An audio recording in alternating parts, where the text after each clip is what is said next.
Hi guys, कैसे हो आप सब। मैं उम्मीद करता हूँ आप सब बहुत ही अच्छे होंगे। तो गाइस, इस वीडियो में कई सारे स्ट्रक्चर्स और डेली यूज सेंटेंसेस लिए गए हैं। उससे पहले मैं आपको स्टोरी सुनाता हूँ। ओके, इस इंग्लिश स्टोरी के माध्यम से काफ़ी सारी चीज़ें सीख लेंगे आप, काफ़ी सारे स्ट्रक्चर्स और डेली यूज सेंटेंसेस और भी चीज़ें सीख लेंगे, कई सारे वर्ड्स आपको मिल जाएंगे। चलिए वीडियो को शुरू करते हैं। एक लड़की है जिसका नाम यशी है। वह मॉडल बनना चाहती थी। उसने दिल्ली में कोर्स की थी। There is a girl named Yashi who wanted to become a model. She did a course in Delhi. यहाँ यशी है, उसके बाद आप शी भी बोल सकते हैं हु हटा करके, लेकिन यशी के लिए यहाँ पे रिलेटिव प्रोनाउन यूज़ किया गया है हु। ओके, हु वांटेड मतलब जो बनना चाहती थी, या फिर आप कह सकते हैं वह मॉडल बनना चाहती थी। यहाँ पे शी भी यूज़ कर सकते हैं, लेकिन यहाँ पे कनेक्टेड किया गया है relative pronoun as a relative pronoun के हिसाब से। ओके, वह खुद को मान ली थी कि वह एक मॉडल बन गई है, भले ही उसे कुछ नहीं आता था। वह जहाँ भी जाया करती थी वह कहती थी मैं एक मॉडल हूँ। She believed that she had become a model even though she did not know anything. Wherever she went, she used to say that I'm a model. यहाँ पे she was a model कह सकते हैं indirect में। Okay, indirect में ऐसे कहा जाता, बिल्कुल ये भी सही है, आपको ये भी यूज़ करना चाहिए। उस लड़की का नाम क्या था जो मॉडल बनना चाहती थी? जो लड़की मॉडल बनना चाहती थी उस लड़की का नाम यशी थी। What was the name of the girl who wanted to become a model? The girl who wanted to become a model was named Yashi. क्या हुआ, मॉडल बन गई थी? नहीं, वह मॉडल नहीं बनी थी, बल्कि उसने मान लिया था कि मैं एक मॉडल हूँ, भले ही उसे कुछ नहीं आता था। What happened? Did she become a model? No, she didn't become a model. Rather, she believed that she was a model even though she did not know anything. यहाँ पे आप नोटिस कर सकते हैं, उसने मान ली थी। ओके, उसने मान ली थी कि मैं एक मॉडल हूँ, मैं एक मॉडल हूँ। तो इसे डायरेक्ट में आप सिंपली कह रहे हैं, इनडायरेक्ट में आप इंग्लिश में शी वाज अ मॉडल मतलब कि आई को आप चेंज कर रहे हैं शी में, जो कि इनडायरेक्ट में चेंज किया जाता है। ओके, डायरेक्ट आप सिंपल कह सकते हैं, इनडायरेक्ट में आप ये भी कह सकते हैं। मैं आपको बताने की कोशिश कर रहा हूँ। ओके, आप अगर जानते होंगे दैट इज गुड, अगर नहीं जानते होंगे तो इस पर भी टॉपिक मिल ही जाएगा आपको। जब उसे कुछ नहीं आता था तो कैसे उसने मान ली कि मैं एक मॉडल हूँ, या फिर कह सकते हैं तो कैसे उसने मान ली कि वह एक मॉडल है, ये भी सही है। ओके, यह उसका अजम्पशन था। When she did not know anything, how did she assume that I'm a model? या फिर how did she assume that she was a model? It was her assumption. आप दोनों को यूज़ कर सकते हैं।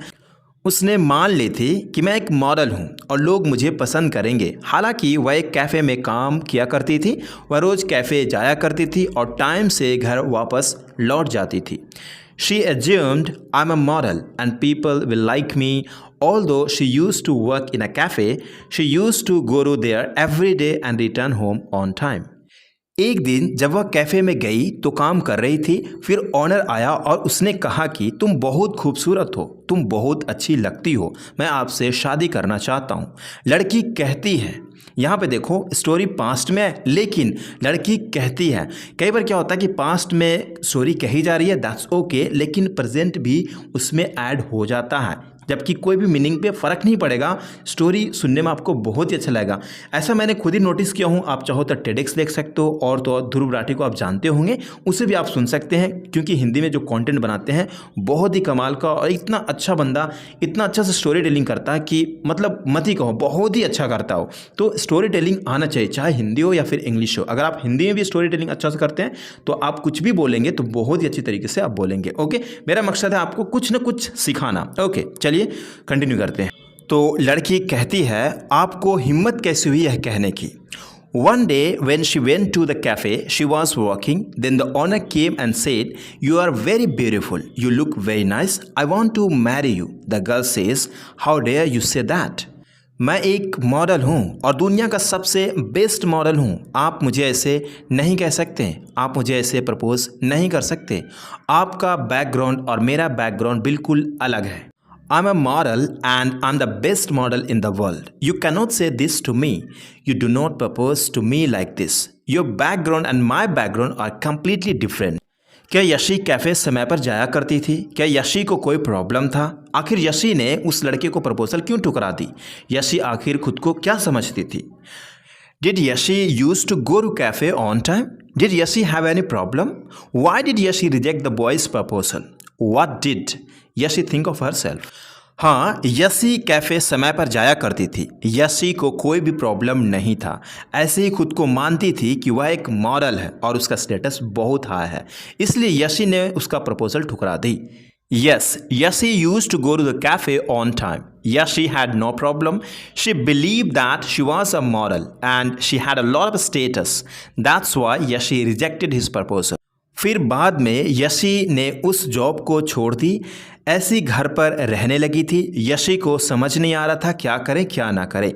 Then later Yashi left that job and started staying at home. Yashi was unable to understand what to do and what not to do.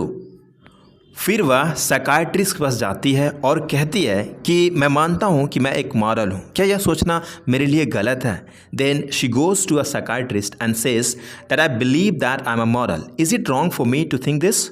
Doctor कहता है बिल्कुल भी नहीं, जो आप सोचते हैं बिल्कुल सही है, आप बिल्कुल खूबसूरत हैं, वो हर एक क्वालिटी आप में मौजूद है जो एक मॉडल में होना चाहिए। The doctor says, not at all. What you think is absolutely correct. You are absolutely beautiful. You have every quality that a model should have. That यहाँ मतलब जो. You have every quality मतलब आपके पास हर एक quality है that जो a model should have, एक model के पास होना चाहिए। फिर यशी पूछती है मैं क्या करूं? डॉक्टर कहते हैं कि जो भी प्रोसीजर और जो रूल्स रेगुलेशन जो उनकी ट्रेनिंग दी जाती है। Then she ask what should I do? The doctor says whatever procedure rules and regulation are there, training is given for that.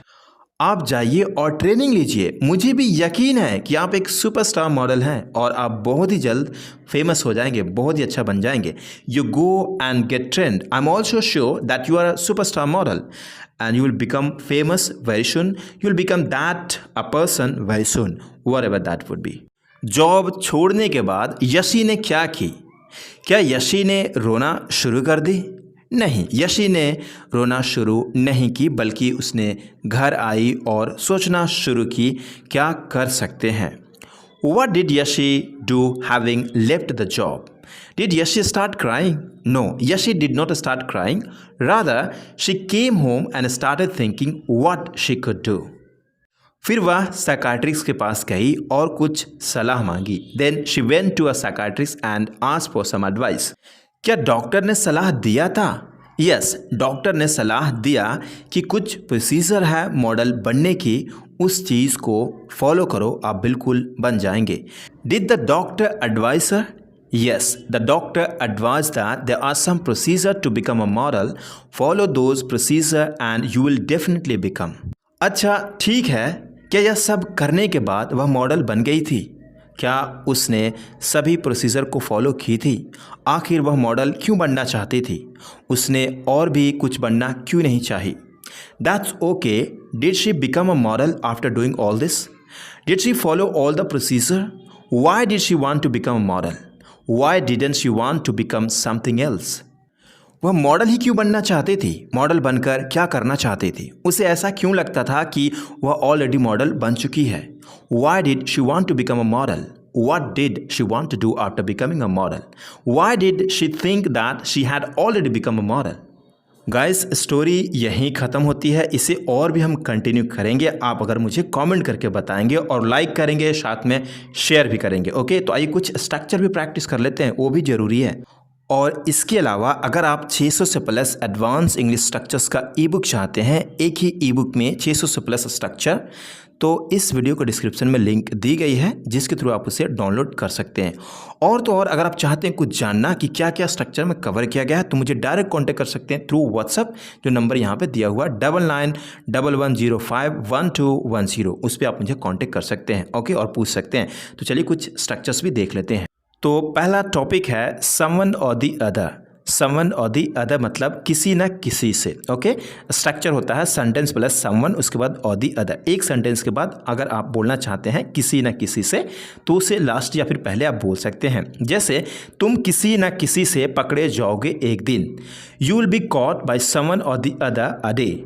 किसी न किसी से तुम शादी करने वाले हो, किसी न किसी से तुम शादी करने वाले हो। You are about to get married with someone और दी अदर। किसी न किसी से तुम्हें ऑफिस में बात करनी चाहिए थी। You should have talk to someone or the other. You should have talked to someone or the other. किसी न किसी से तुम्हें भी प्यार हो जाएगा।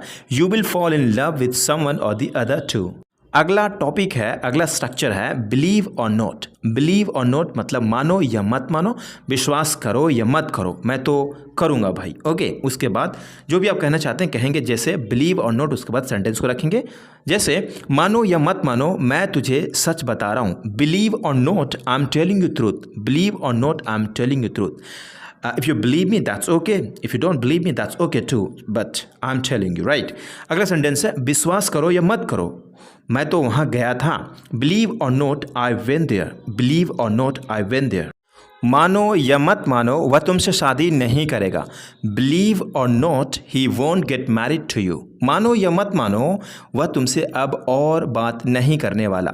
Believe or not, he is not about to talk to you anymore. Believe or not, he is not about to talk to you anymore. अगला टॉपिक है the thing is that. The thing is that का मतलब होता है बात यह है कि, ओके। कई बार क्या होता है कि कुछ आप कहना चाहते हैं तो आप सिंपली कहते हैं the thing is that you are sick. The thing is that you don't want to go there because you have no right. You have no right to go there, that's why I am telling you. So the thing is that you are not suppose to go there. जो भी आप कहना चाहते हैं कहेंगे आप, बिल्कुल simple है, okay. The thing is that, उसके बाद सेंटेंस को रखते हैं। तो अगला सेंटेंस है बात यह है कि तुम वहाँ नहीं जा सकते हो। The thing is that you can not go there because you are sick right now, you are weak, so you cannot go there. Whatever you want to speak, you can speak by using the thing is that. It's very simple, guys. बात यह है कि वह success के कगार पर है। The thing is that you are on the verge of success. You are on the verge of success मतलब अब और तब, सक्सेस होने ही वाला है, उस जगह पे on the verge of को भी यूज़ किया जाता है, ओके। अगला सेंटेंस है बात यह है कि वह तुम्हारी बात नहीं सुनेगी। The thing is that he won't listen to you. He won't listen to you. So don't waste your time because she is not going to listen to you. The thing is that he is not going to listen to you. Whatever you want to speak, you can speak using this structure as well. अगला structure है spent मोर than half life. Spent मोर than half life का मतलब होता है आधे से ज़्यादा जिंदगी, ओके। स्पेंट यहाँ पे स्पेंट का सेकंड और या फिर थर्ड जो भी कह सकते हैं, सेकंड फॉर्म भी स्पेंट होता है, थर्ड फॉर्म भी इसका स्पेंट ही होता है, ओके। जैसे मेरी आधी से ज़्यादा जिंदगी खेलने में गुजर गया। I spent more than half life playing. यहाँ पे इन नहीं लगाएंगे, ओके।